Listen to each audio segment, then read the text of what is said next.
അപ്പോൾ കൂട്ടുകാരെ എല്ലാ കൂട്ടുകാർക്കും എൻ്റെയും എൻ്റെ കുടുംബത്തിൻ്റെയും ഹൃദയം നിറഞ്ഞ വലിയ പെരുന്നാൾ ആശംസകൾ. അപ്പോൾ ഇന്ന് നമ്മൾ പെരുന്നാളാണ്, എല്ലാവരും ആഘോഷിച്ചിട്ടുണ്ടെങ്കിൽ അത് ടപ്പേന്ന് പറയുന്ന ഒരു കറിയൊക്കെ നമുക്ക് തയ്യാറാക്കണമെങ്കിൽ ഒരു ബീഫ് കറിയാണ് ആയിട്ടാണ് ഞാൻ ഇന്ന് വന്നേക്കുന്നത്. അപ്പോൾ പെട്ടെന്ന് തയ്യാറാക്കി എടുക്കാം കുക്കറിനകത്ത്.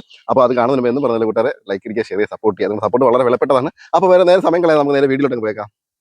അപ്പോൾ നമ്മൾ തന്നെ 1 കിലോ നല്ല കിടുക്കാച്ചി നാടൻ ബീഫ് കിട്ടിയിട്ടുണ്ട്. നമ്മൾ പോത്താണ് നമ്മൾ പോകാണ്ട് എടുത്തിട്ടുണ്ട്. ഇനി ഇതിൻ്റെ പെട്ടെന്നൊരു കറിയാണ് നമ്മൾ തയ്യാറാക്കാൻ പോകുന്നത്. ഒരുപാട് സമയമൊന്നും ഇല്ലാതെ പെട്ടെന്ന് ഒരു ബീഫ് കറി നമുക്ക് തയ്യാറാക്കാം. നമ്മൾ ഒരു കുക്കറിനകത്തോട്ട് ബീഫ് നമുക്ക് മാറ്റാം. ഇനി നമുക്ക് ഇതിനകത്തോട്ട് കുറച്ച് ചെറിയ ഉള്ളി 2ആയിട്ട് കട്ട് ചെയ്താണ് അതിട്ട് കൊടുക്കാം. ഇനി ഒരു 2 സവാള നീളത്തിൽ അരിഞ്ഞെടുത്താണ് അത് ഇട്ട് കൊടുക്കാം. നമുക്കൊരു 3 പച്ചവളം നിങ്ങൾക്ക് എത്ര വേണോ അത്ര എടുക്കാം. ഞാൻ ഇപ്പോൾ ഒരു 3 എടുത്തിട്ടുണ്ട്. നമുക്ക് കുറച്ച് മഞ്ഞപ്പൊടി ഇട്ട് കൊടുക്കാം. ഇനി നമുക്ക് കുറച്ച് വിനാഗിരി ഒഴിച്ചു കൊടുക്കാം, 1 സ്പൂണോളം വിനാഗിരി. ഇനി നമുക്ക് ഇട്ട് കൊടുക്കുന്നത് ഉപ്പാണ്. പാകത്തിനനുസരിച്ച് ഉപ്പും കൂടി ഇട്ട് കൊടുത്തിട്ട് നല്ലോണം നമുക്കൊന്ന് ഉടച്ചെടുക്കാം.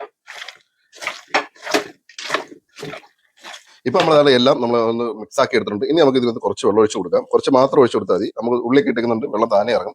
ഇനി നമ്മൾ കുക്കറിനനുസരിച്ച് വിസിലടിപ്പിക്കാവുന്നതാണ്. ഇതിനകത്ത് ഏകദേശം ഒരു 10-12 വിസിലെങ്കിലും ആവശ്യം വരും. അപ്പം നമുക്ക് ഒന്ന് വേവിച്ചെടുക്കാം. അടുത്ത് നമ്മളൊരു ചട്ടി വെച്ച് കൊടുത്തിട്ടുണ്ട്. ചൂടായി വരുമ്പോൾ നമുക്ക് കുറച്ച് വെളിച്ചെണ്ണ ഒഴിച്ചു. ഇനി നമുക്ക് ഇതിനകത്തോട്ട് ഒരു 1/2 ടീസ്പൂൺ ഉലുവായിട്ട് കൊടുക്കാം. ഇനി ഇതിനകത്തോട്ട് നമ്മൾ കുറച്ച് തേങ്ങാക്കൊത്താണ് പൊടിയായിട്ട് അരിഞ്ഞെടുത്ത് അതിട്ട് കൊടുക്കാം. ഇത് കുറച്ച് കരിയേപ്പില ഇട്ട് കൊടുക്കാം. അപ്പോൾ തേങ്ങയൊക്കെ ഒന്ന് റോസ്റ്റായി വരുന്ന സമയത്ത് നമുക്ക് ഇതിനകത്ത് 2 സ്പൂൺ ഇഞ്ചി വെളുത്തുള്ളി പേസ്റ്റാണ് ഇട്ട് കൊടുക്കുക. ഈ കുറച്ച് വെച്ചിട്ട് നമുക്ക് നല്ല രീതിയിൽ ഒന്ന് റോസ്റ്റ് ചെയ്യും. ഇനി നമുക്ക് ഇതിനകത്തോട്ട് 1 സ്പൂണ് മീറ്റ് മസാല, ഇറച്ചി മസാല ഇട്ട് കൊടുക്കാം. ഇനി നമുക്ക് മല്ലിപ്പൊടി ഇട്ട് കൊടുക്കാം. മല്ലിപ്പൊടി ഒരു 3 സ്പൂൺ എടുക്കുന്നുണ്ട്. നിങ്ങൾക്ക് എത്രയാണോ ആവശ്യം അത് എത്ര ഇട്ട് കൊടുത്താൽ മതി. ഇനി നമുക്ക് മുളക് പൊടി ഇട്ട് കൊടുക്കാം. കാശ്മീരിയോ എരിവുള്ള ഏതായാലും കുഴപ്പമില്ല. ഞാനൊരു 2 സ്പൂൺ ഇട്ട് കൊടുക്കുന്നുണ്ട്. ഇനി നമുക്ക് മഞ്ഞപ്പൊടി ഇട്ട് കൊടുക്കാം, 1/2 ടീസ്പൂൺ. 1/2 ടീസ്പൂൺ പെരിഞ്ജീരക പൊടി ഇട്ട് കൊടുക്കാം. ഇനി നമ്മൾ എടുത്തൊരു 1/4 ടീസ്പൂൺ ഗരം മസാലയാണ്. ഇത് നിങ്ങൾക്ക് ആവശ്യമുണ്ടെങ്കിൽ മാത്രം ഇട്ട് കൊടുത്താൽ മതി. നമ്മൾ നേരത്തെ ഇറച്ചി മസാല ഇട്ടിട്ടുണ്ട്. ഇതെല്ലാം കൂടെ നമുക്കൊന്ന് വഴറ്റിയെടുക്കാം. ഇനി നമുക്ക് ഇതിനകത്തൊരു നുള്ളു വെള്ളം ഒഴിച്ചു കൊടുക്കുക, കുറച്ച് മാത്രം. എന്നിട്ടൊരു പേസ്റ്റ് രൂപത്തിലാക്കി. ഇനി നമുക്ക് കുക്കറിനകത്ത് വേവിച്ച് വെച്ചിരിക്കുന്ന നമ്മുടെ ബീഫ് ഏകദേശം 90% ഉള്ളൂ വേണ്ടിട്ടുള്ളൂ. നമ്മൾ ചട്ടി കിടന്നൊന്ന് വെന്തെങ്കിൽ അതിൻ്റെ ഒരു ടേസ്റ്റ് വേറെ ലെവലാകും. ഇനി നമുക്ക് നല്ലോണം ഇളക്കി ഒന്ന് മിക്സ് ചെയ്യാം.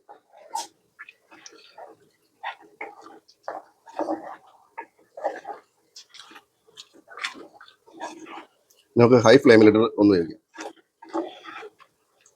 ഇപ്പോൾ നമ്മളെ കറി നല്ല തിക്കായിട്ട് നല്ല കുറുകി നല്ല അടിപൊളി ഗ്രേവിയോടെ കിട്ടിയിട്ടുണ്ട്. എളുപ്പത്തിൽ നമുക്ക് ചെയ്തെടുക്കാൻ പറ്റിയ രീതിയാണ്. ഇനി നമുക്ക് ഇതിനകത്ത് എരിവ് ഓൾറെഡി എരിവുണ്ട്. ഇനി നമുക്ക് കുറച്ച് കുരുമുളക് പൊടി ഇവിടെ മേളിലും കൂടെ ഇട്ട് കഴിഞ്ഞാൽ നമ്മുടെ ബീഫ് കറി ഇവിടെ റെഡിയാവും. നമ്മൾ നേരത്തെ ഉപ്പ് കുറച്ച് ഇട്ടിട്ടുള്ളായിരുന്നു. കുറച്ച് ഉപ്പ് ഇട്ട് കൊടുക്കുക. ഒരു 1/2 ടീസ്പൂൺ കുരുമുളക് പൊടി കൂടെ ഇട്ട് കഴിഞ്ഞാൽ ഒന്ന് ഇളക്കി മിക്സ് ചെയ്ത് കഴിഞ്ഞാൽ നമ്മുടെ ബീഫ് കറി എളുപ്പത്തിൽ തയ്യാറാക്കാൻ പറ്റും. ബീഫ് കറി ഇവിടെ തയ്യാറായിട്ടുണ്ട് കൂട്ടുകാരെ. ഇഷ്ടപ്പെട്ട് കഴിഞ്ഞാൽ ഒന്ന് ലൈക്ക് അടിച്ച് സപ്പോർട്ട് ചെയ്യാൻ മറക്കല്ലേ.